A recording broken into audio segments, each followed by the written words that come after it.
Bueno amigos, estamos nuevamente con Daniel Ángel Guamaní Nolasco, autor de este libro que los invito a adquirir porque es un libro muy importante. Su lectura va a permitir entender muchos aspectos relacionados al folclore. Es una recopilación de narrativa de tradición oral, sobre todo mis colegas, profesores de comunicación, que tenemos la oportunidad de compartir con los estudiantes en las aulas, narrarles cuentos como Jarjacha y otros cuentos que Daniel ha recopilado y lo ha plasmado en este libro, ¿no? Daniel, estábamos tratando de entender un poco qué es la tradición, ¿no? Porque muchas veces hay mucha polémica con respecto, ya relacionado a las danzas, ¿no? Esto no es tradicional, esto más bien es una invención. ¿Cómo definirías la palabra tradición? Es un tema muy interesante porque también lo menciono acá en el texto porque es un texto de tradición. Hay que entender de que la tradición no es algo inalterable, ¿no? Porque a veces siempre tenemos esta idea bastante conservadora, por decirlo así, pachamamista, en el término de que queremos que las cosas no cambien, ¿no? No se puedan alterar, ¿no? Y siempre en el discurso que tenemos en el campo del folclore decimos de que esta es la tradición, no se puede variar, no toque, no, cómo estás manipulando la tradición, estás tergiversando. Entonces, pero no entendemos de que la tradición también tiene esta continuidad, tiene también un tránsito en el cual va variando en el tiempo, ¿no? Lo que nosotros hacemos es perpetuar una imagen, cristalizamos una forma de esa práctica y queremos que así se mantenga, ¿no? Pero no nos damos cuenta de que la tradición de por sí, dentro de ella, engloba una serie de cambios y transformaciones que el pueblo legitima, qué es lo tradicional y qué no. Y habría que citar a Hobsbawm, por ejemplo, cuando habla de la tradición, ¿no? Él define de que la tradición se puede tener de dos perspectivas, la tradición inventada y la tradición antigua. Él menciona que la tradición antigua es aquella práctica que viene de épocas remotas y continúa su práctica hasta el día de hoy, ¿no? Y hay otra tradición que es la inventada, de que es aquella que se construye constantemente, aquella que se construye contemporáneamente también. Entonces, que el pueblo legitima como una práctica tradicional. O sea, ¿qué es lo que quiero decir? Puede haber una tradición que viene de épocas remotas, como la Huaconé de Mito, que tiene más de 1000 años de práctica, eso lo mencionó Simón Orellana, pero también hay otras tradiciones que en el pueblo se van construyendo actualmente, ¿no? Por ejemplo, una expresión que se cree en los 90, el pueblo la acepta, le gusta y legitima su práctica para que de este momento hacia adelante haya una continuidad de esta ejecución. Claro. Entonces eso es importante porque muchas de las danzas que se nos muestran como tradicionales, algunas vienen de una continuidad de práctica remota y hay otras que se construyen en el tiempo y el pueblo la legitima como tal. Entonces habríamos que analizar la trayectoria de esa expresión. Ahora, estas que vienen de épocas remotas no se mantienen en su forma prístina, sino en el tiempo van variando. Y es un caso, por ejemplo, de la diablada, ¿no? La diablada, por ejemplo, hoy en Puno tiene una forma de bailar que es distinta hace 20 años.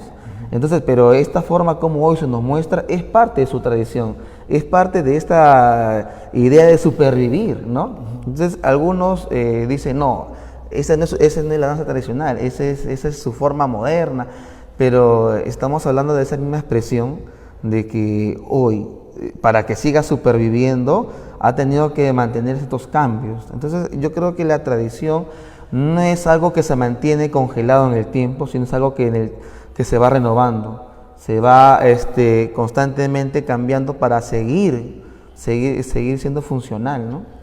Claro, entiendo muy bien este ejemplo que acabas de dar con respecto a la diablada, ¿no? Y otras danzas también, ¿no? Porque a veces cuando vamos a un concurso de danza empieza la polémica, no, pero esto no es tradicional, esto no es tradición, ya lo acabas de explicar, que también hay tradición contemporánea y moderna. Pero ¿hasta qué punto podemos aceptar esos cambios, Daniel? Hay que entender en primer lugar de que los cambios los hace el pueblo, ¿no? Porque la plasticidad la hace el pueblo. A veces cuando uno está en un evento folclórico, un concurso, llámese, algunos dicen, yo le he puesto zapatillas y no le he puesto yanqui porque el folclore es plástico, dicen pero hay que entender que esa plasticidad no le compete a nosotros, esa plasticidad le compete a la gente del pueblo. Nosotros lo que hacemos es una proyección de ella. Y para hacer una proyección en términos de Cortázar es hacer una preinvestigación para que la proyección que uno haga de ese hecho folclórico sea con una conciencia, sea con un trabajo ya elaborado, ¿no? O sea, como lo dice él, con una previa investigación. Entonces, me parece de que algunos, creo que erróneamente dicen, voy a hacerlo de forma tradicional, voy a hacerlo como se bailaba antiguamente, ¿no? Claro. Y recurren, si hoy el pueblo lo baila con hojotas, no, yo quiero hacerlo de forma tradicional, lo quiero bailar con uyutas. Ajá. Pero su forma tradicional en el pueblo es con yanquis. Es la actualidad. Entonces, unos creen que recorriendo al pasado es su forma tradicional. Ajá, claro. Y el pasado no es su forma tradicional, el pasado es el pasado. Claro. Su forma tradicional es cómo es que en una continuidad de práctica hoy se nos muestra en el pueblo.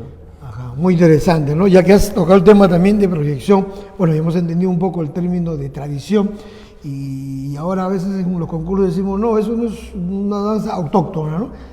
¿Cómo definimos lo autóctono?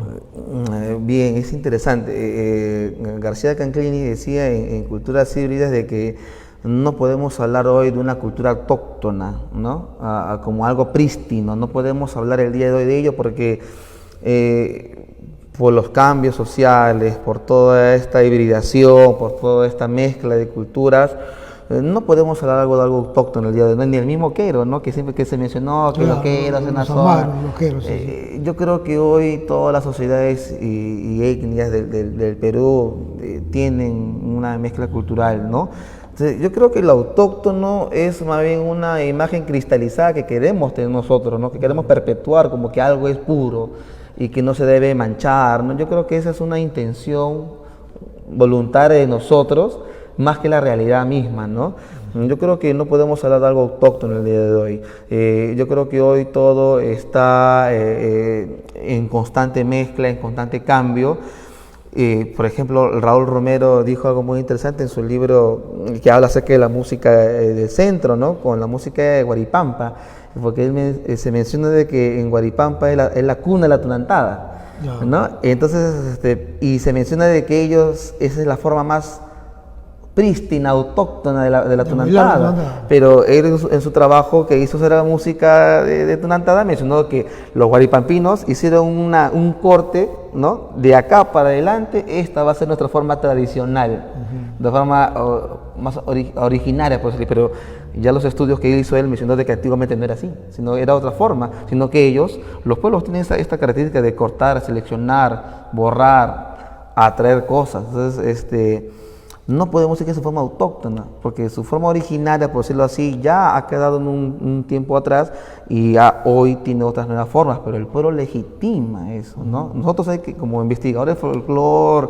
y las costumbres, hay que saber más bien la trayectoria que ha tenido esa expresión el día de hoy, ¿no? Claro, y bueno, en los últimos tiempos han aparecido algunas proyecciones, podríamos decir, o algunos trabajos artísticos puestos en escena, y de pronto alguien dice, pero eso no forma parte de la cultura del pueblo que estás queriendo expresar. ¿Cómo podríamos definir este aspecto de la proyección, ¿no? Sí, muchos usan ese término proyección para deliberadamente decir que es un reflejo de lo que hace el pueblo, pero en otros términos más escénicos, ¿no? Me parece que cuando hablemos de proyección, definitivamente habríamos que citar a Cortázar, ¿no? Porque Cortázar en su obra Esquema de Folclore trata de categorizar lo que hace el pueblo, lo que se hacen los migrantes en otro espacio, que le llama trasplantes folclóricos, y lo que se hace en los escenarios, en otros ambientes que tienen un carácter artístico. Eso lo llama él proyección folclórica, pero para que sea una proyección, tiene que ser a partir de una investigación previa del coreógrafo, del que hace la proyección, ¿no? Porque yo no puedo hacer una proyección de algo sin conocerlo. No tengo que hacer una proyección a partir de estar ahí con la gente del pueblo, conocer cómo es el hecho mismo de su naturalidad, para luego con estos insumos uno llevar de forma responsable esta expresión que se hace en el pueblo 3, 4 días o varias horas y cómo llevarlo a una muestra representativa de 8 o 5 minutos, ¿no? Entonces, yo creo que hacer una serie de cortes no puede ser gratuito, tiene que ser a partir de una investigación, de un análisis profundo de ello. Entonces, en los términos que él menciona, una proyección vendría a ser una representación que realmente dignifique el hecho mismo, ¿no? Porque si no es así, como él menciona, sería un acto muy, muy chabacano, muy vulgar, de que más que dignificarlo, más bien generaría una mirada distinta a ello, ¿no? Claro, tú has señalado algo importante, ¿no? Lo que el pueblo baila en un determinado momento, contexto, es muy diferente a cuando baila, por ejemplo, un grupo ya de migrantes, que por ejemplo acá en Lima, ¿no? Que tratan de expresar lo que el pueblo se está danzando, y otro grupo es los denominados agrupaciones folclóricas, ¿no? Claro. Que ya se unen por otros objetivos, y en esos tres grupos hay diferencias. Claro, son tres formas de cómo vivenciar el folclore, ¿no? Porque el que lo hace de proyección tiene una forma distinta de cómo vivenciar el folclore al que lo hace a modo de trasplante o al que lo hace en el hecho, ¿no? Y eso me parece interesante de Cortázar. Si bien cierto, Cortázar es un teórico del siglo pasado, de mediados, creo que hay cosas que se pueden utilizar todavía hasta el día de hoy, ¿no? Porque a veces uno dice, oye, pero Cortázar es de la época de 50, ¿no? Ya hemos cambiado, sí.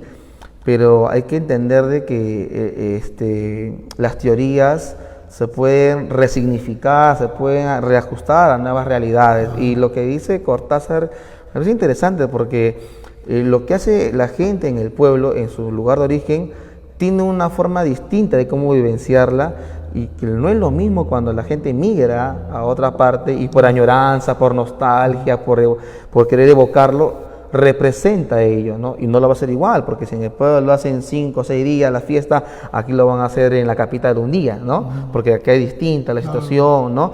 Y esa expresión que duraba, por ejemplo, 6 horas, lo harán en 1 hora, ¿no? Un ejemplo, por ejemplo, la fiesta del Carmen, de Paucartambo, ¿no? En Paucartambo dura varios días. Y aquí en Lima, cuando se hacen el Club Revolver, en otro club, los migrantes lo hacen en 2 días. El Cacharpari, la guerrilla, todo lo hacen en el mismo momento, en el mismo día, ¿no? Pero en horas.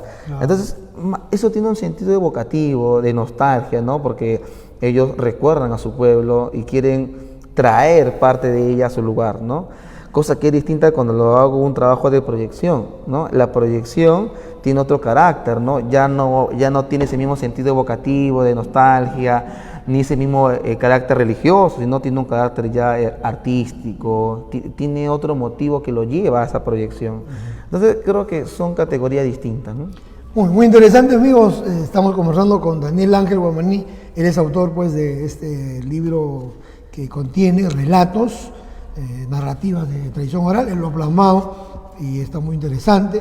También hemos podido conversar algo sobre estos temas que nos abocan a los que hacemos danza, sobre todo, ¿no? Nos preocupa porque en realidad están apareciendo diferentes manifestaciones, formas expresivas en un escenario, y a veces los jóvenes de ahora pues tienen un poco de dudas, un poco de interrogantes, que quisieran teorizarlo. Y qué mejor que Daniel, que también es antropólogo, esté buscando una metodología autóctona, ¿no? Bueno, entre comillas autóctona, porque en realidad siempre nos basamos a investigadores foráneos, ¿no? Pero tú creo que has empezado o estás siguiendo la metodología que que forma parte de nuestra cultura, de nuestra identidad peruana. Sí, me parece interesante trabajar algunas cosas, algunos epístemes, conocimientos desde adentro, ¿no? Entender nuestra realidad bajo nuestras propias concepciones, ¿no? Porque a veces nos guiamos por el modelo europeo, que está bien, hay cosas que sí podemos rescatar, pero no pueden ser la única mirada que podemos tener hacia lo nuestro, ¿no? Yo creo que hay que tener una mirada más particularista, endogámica, de quiénes somos nosotros mismos, ¿no? Y entender así no solamente los estudios, sino también la propia educación, ¿no? Partir de nosotros mismos. Estos relatos tienen una carga cultural, histórica, una carga académica, formativa, ¿no? Yo creo que tiene el mismo grado de valor como lo tienen otros relatos, ¿no? Igual que nuestras expresiones danzarias, musicales. Yo creo que hay que entenderla desde sus propios patrones estéticos, culturales, artísticos, ¿no?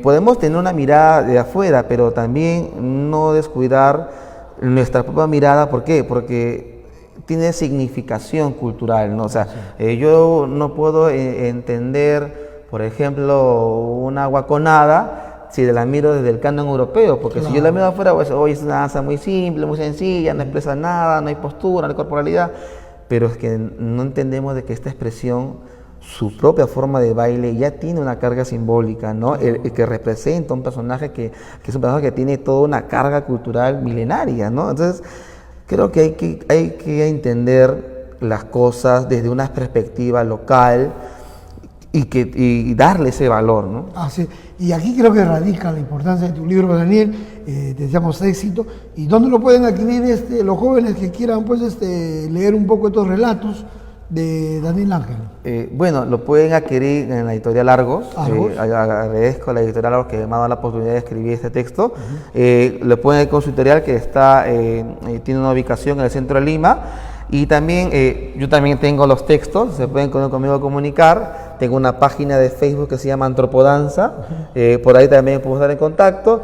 Y también laboro aquí en la Casa de San Marcos, también pueden venir a visitarme y podemos adquirirlo de forma personal, ¿no? Ajá, no hay motivo para no leer este hermoso libro de Daniel Ángel, que nos narra pues algunos relatos muy importantes que nos va a hacer entender un poco nuestra idiosincrasia y va a reafirmar la identidad. Gracias, Daniel, éxitos en este libro. ¿Y para cuándo el segundo? Estamos trabajando, el siguiente año estamos trabajando en hacer una revista de antropología y la danza, y estamos también con el CUF haciendo un libro por los 50 años del Centro Universitario, en el cual agradezco a Carlos Sánchez que me ha invitado a escribir un artículo sobre ello, y vamos a estar siguiendo en este campo, ¿no? Así es, y también un agradecimiento a Carlos Sánchez Guaringa, que es el director del Centro Universitario de Folclore, por prestarnos las instalaciones de la casona y revalorar pues el trabajo que hace Daniel. Seguiremos conversando con personas dedicadas a la investigación del folclore.